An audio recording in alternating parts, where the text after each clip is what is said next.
Hello everyone and welcome to this week's episode of the Minecraft Disney World Q&A. It's a series in which you guys throw questions my way regarding anything Disney and I give you the best answers I can come up with. Today we're here on the slow loading Epcot in the MC Magic server. We're going to walk around a bit. It's at night because they're actually showing wishes over the Magic Kingdom, which means the parks will be nice and empty. And I'm going to walk around and answer some of your questions that you've submitted through YouTube. So first up, we have Madhouse, who says, Rob, since Kodak dropped sponsorship with Disney, do you think they'll make Fuji Mountain a ride in Japan? So what he's referring to is, I think it was last week I mentioned how there were plans to make a Fuji Mountain roller coaster in the Japanese pavilion here in Epcot, but it ended up getting canned because Kodak convinced Disney to drop them as a sponsor because Kodak and Fujifilm were sort of rivals. And since then, Kodak's not really sponsoring anything, I don't think. Now, to answer your question, do I think they'll build it because Kodak dropped sponsorship? No, I don't think that'll be the case. Do I think there'll ever be a Fuji Mountain ride in Japan? I mean, never say never. I wouldn't be surprised if at some point they try to, make World Showcase more appealing to action fans. Although I will say World Showcase has sort of carved out a little corner for itself as being all about food and all about culture. So maybe not. Maybe they wouldn't put any new rides in there because they are okay with, making that all about shopping and food and things like that. We never go this way. Let's go this way.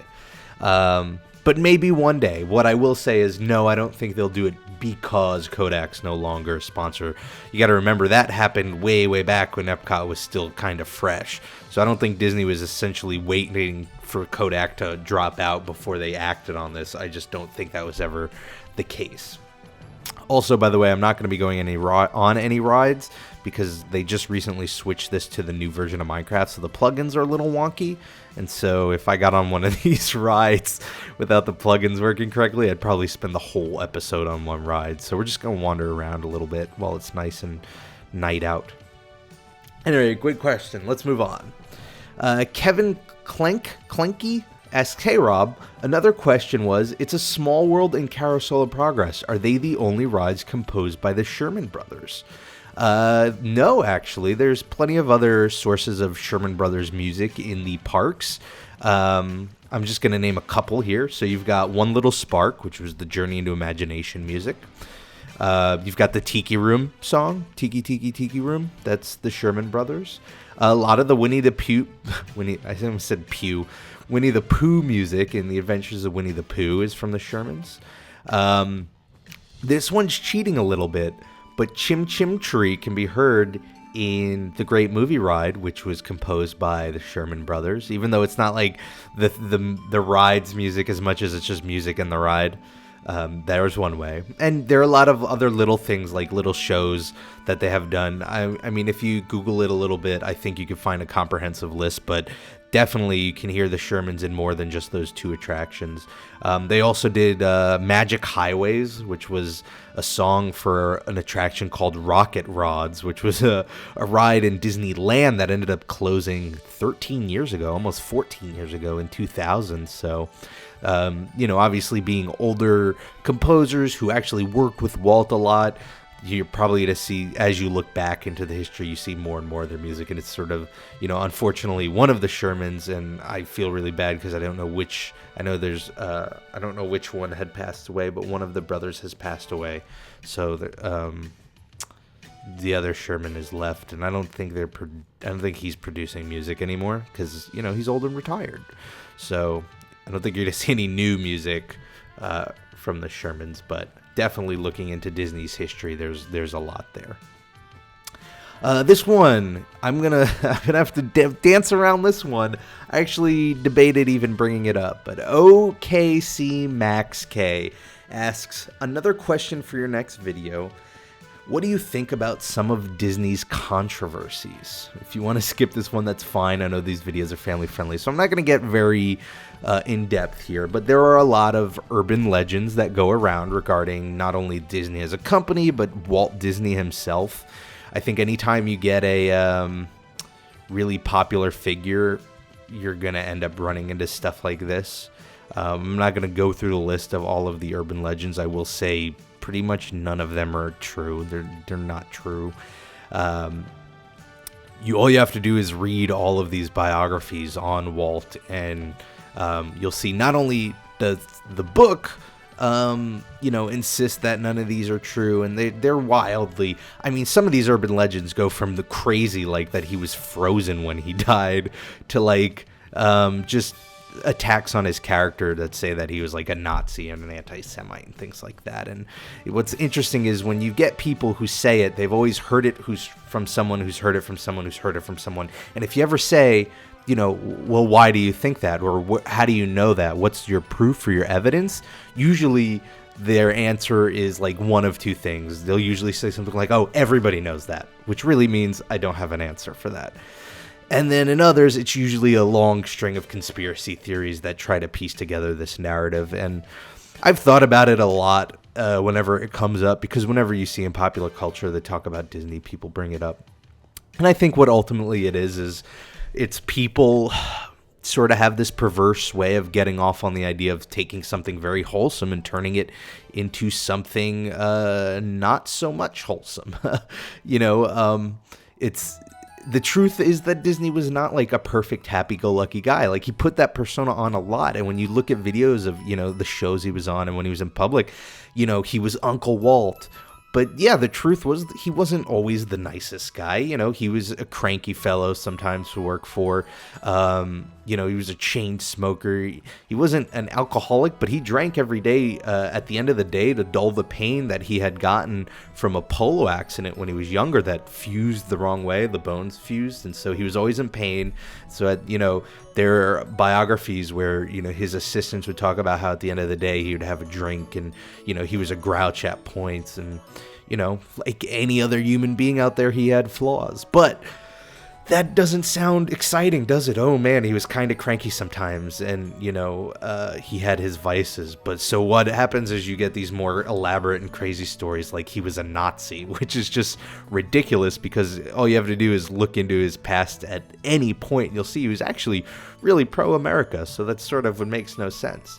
And it's funny, you can actually sort of see the source of some of the more crazier ones. Like, the concept of him being frozen, I think, is a combination of both the fact that he was so well known for being forward-looking and into the future, and then the fact is his death really came out of nowhere. You have to understand, today, usually when a celebrity has cancer, it's something that we learn about when it's diagnosed, and we learn about the battle, and then eventually we learn about them losing the battle, and that's always sad and unfortunate. That wasn't how it was with Walt. Walt was fine one day, and then he went into the hospital for a surgery, and, like within a month or so, he was dead of cancer. That's how long it progressed before it was caught.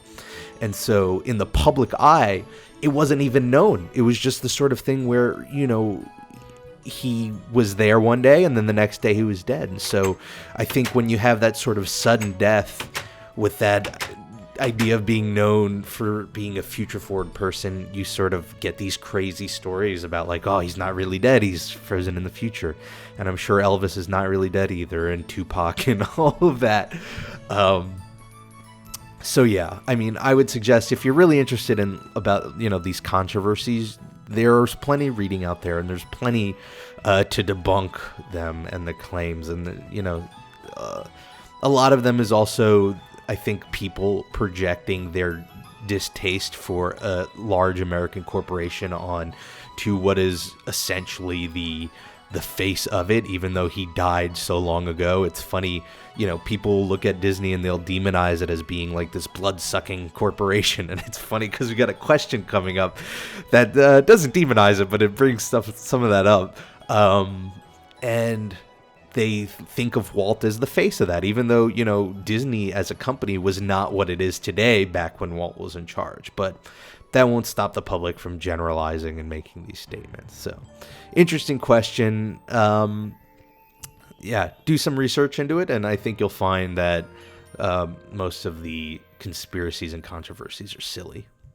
Next question. We have Chris Kaler. who says, I'm going to Disney for holiday break, and I'm staying in a resort for 7 days, and I only have 5 days worth of tickets. Excuse me while I yawn. Oh, man. The week has been long. What should I do when I'm not in the parks?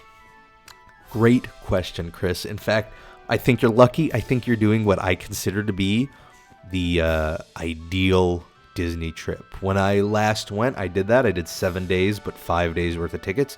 Actually, I think we did a 6-day. But 5 is perfect.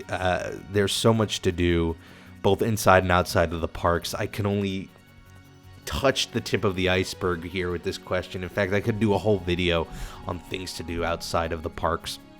But briefly, I mean, outside of your resort, if you're staying on property, there's so much to do in terms of relaxing. Explore other resorts. There's what Disney will sell you as what you can do, and that'll be like the water parks or golfing, or you could do the, what's it called? Paragliding, or I don't know what that name of the activity is. It's when you're attached to the back of a boat and you have a parachute on, and so you're sort of gliding in the air, and I don't remember the name of it, but I want to do it, and it's just escaping me at the moment. They have like activities like that. Go ride horses at the Fort Wilderness campgrounds. Like I said, play golf. They have spas. All the resorts have hotels. There's that sort of stuff. And then you can also do some stuff that you make up on your own. Like what I love to do when I'm in Disney for like half a day is explore resorts. Resorts I've never been to. Resorts I've never stayed at. Resorts I want to stay at. Just walk around the lobbies. See what it's like and see if it's a sort of place you might want to stay at the next time you're at Disney. You could always eat there too. There's Downtown Disney. Downtown Disney has tons of shopping, has some activities. I think, is Disney Quest still open? I've never really kept tabs on Disney Quest. I wasn't a huge fan. But if that's your sort of interactive media is your thing, then that's something you could do if it's still around. I think they closed it down. I'm pretty sure they closed it down. I know there's a movie theater there, and there's Cirque du Soleil and things like that. Yeah, there's so much. What else can I throw out there? You could rent boats when you're at, like, I know the Contemporary allows you to rent boats. I've mentioned golf a couple of times already. People love golf. There's the water parks. They have 2 water parks, Typhoon Lagoon and Blizzard Beach. Personally, when I use those 2 days, what I do, my ideal Disney trip is 7 days, 5 in the park. And those 2 extra days are travel days, meaning I'll come in the afternoon and I'll leave in the afternoon. And so between traveling, getting out of the airport, getting the hotel, settling down, what'll happen is we'll get there in like the late afternoon. We'll relax a little bit because we've been traveling all day. And then we'll go get like dinner at a hotel or something, like one of the nice fancy sit-down dinners, and just chill by the pool if it's nice out, or watch some TV and relax, go to the arcade. I like going to the arcade.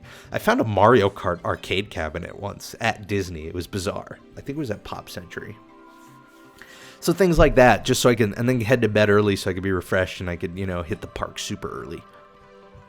So yeah, I'd say check out the website. There's plenty to do, but also just think about some outside of the park things to do. Oh, why am I so tired today? That's crazy. So I'm trying to think what else there is to do outside of the parks. You could also do stuff in the parks that isn't involving rides, but that's sort of a different thing. At the point you're paying for admission.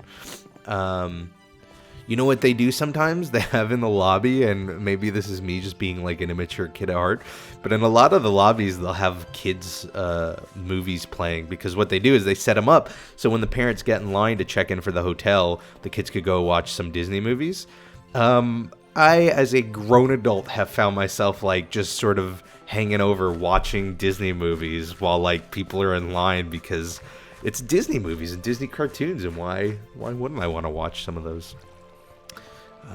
So yeah, great question, and enjoy your trip. Have a lot of fun.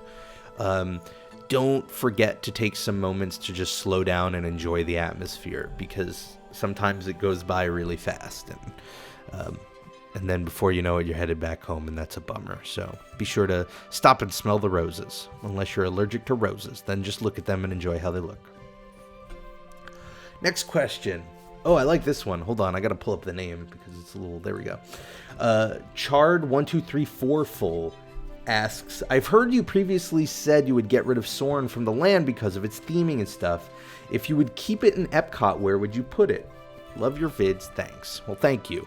I'm only answering this because it's talking about where I would put Soarin'. I'm not going to say what I would put in Soarin's place because I'll save that for when I do the Revisiting Epcot series again. This is what I would say. You know what? Take Soarin', keep it in Epcot, put it in World Showcase. Change the whole movie, so not Soarin' over California, but make it Soarin' over Japan or Soarin' over Italy. And make that same style of movie, but let me see Italy. And there you go. You have a way of showing off Italy. It's popular. Everyone loves it. And it gets people into World Showcase more. Bam. Do that. Disney, that idea is yours. Totally free. We have Max Bookbinder who says, what got you so interested in Disney? For the Q&A. Well, this is the Q&A, so thanks for asking. What got me interested, besides growing up with Disney, I grew up as a kid. My parents got me Disney movies, and we went to Disney World, and I watched the Disney Channel. So, I mean, it was very much ingrained into my upbringing. But I think what allowed me to carry it into my adulthood, my teenage years especially, gosh, when you're a teenager, you're so angsty, and you hate things that are so happy. And so I can't imagine being a teen and just hating Disney. Like, I would have been that teen who would have been like, big corporation, man, it's fake, man.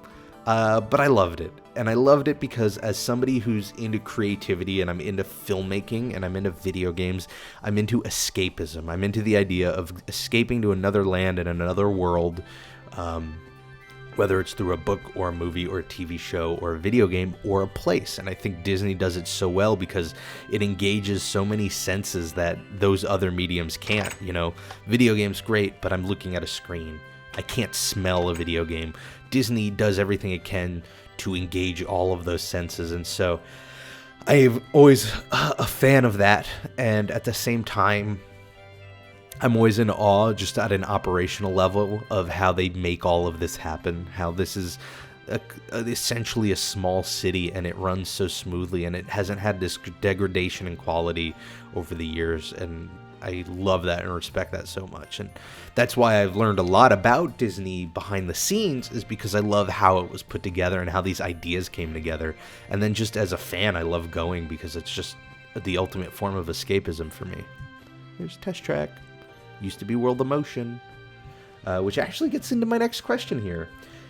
Dancing Tree 44 asks, you always mention Horizons as a ride you love. What are some other favorite past rides? Great question, and that'll be my question of the week for you guys. If you remember any closed down rides, what are they? What are your favorites? So for me, it's definitely first and foremost Horizons. Love Horizons so much.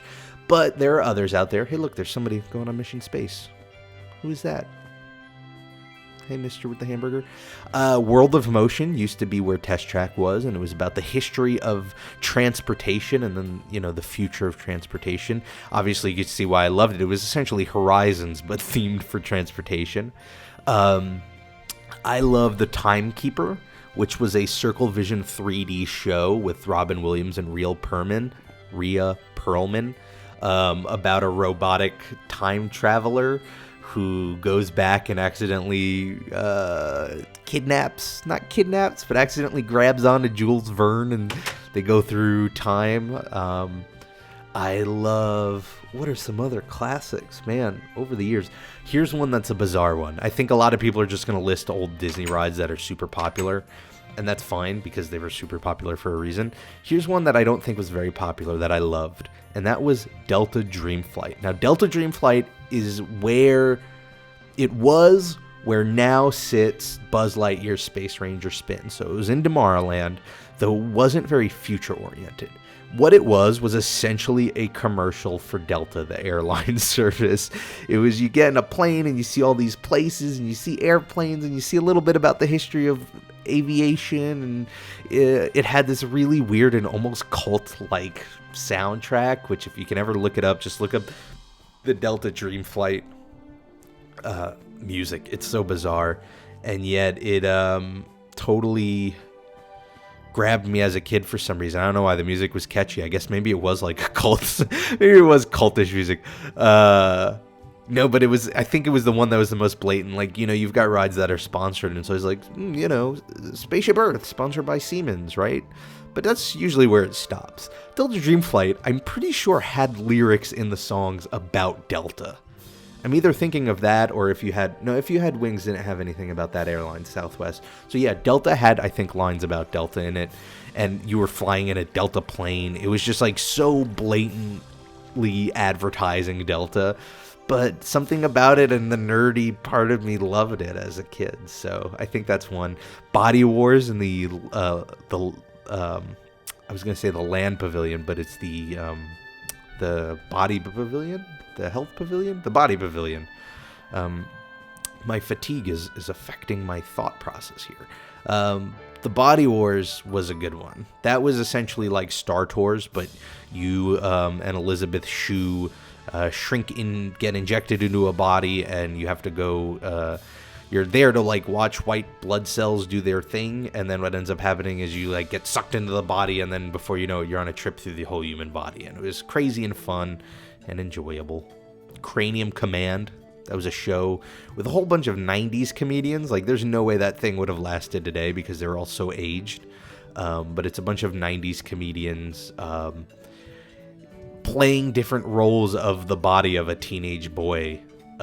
So you've got, the buff SNL characters, Hans and Franz, as the heart, pumping the heart. And, you've got Bobcat Goldthwait, like, freaking out as the adrenaline. Every time something crazy happens, he freaks out.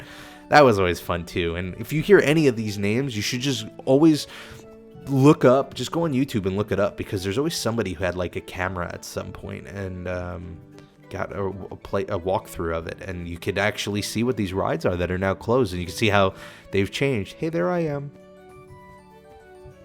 I hear someone else in here.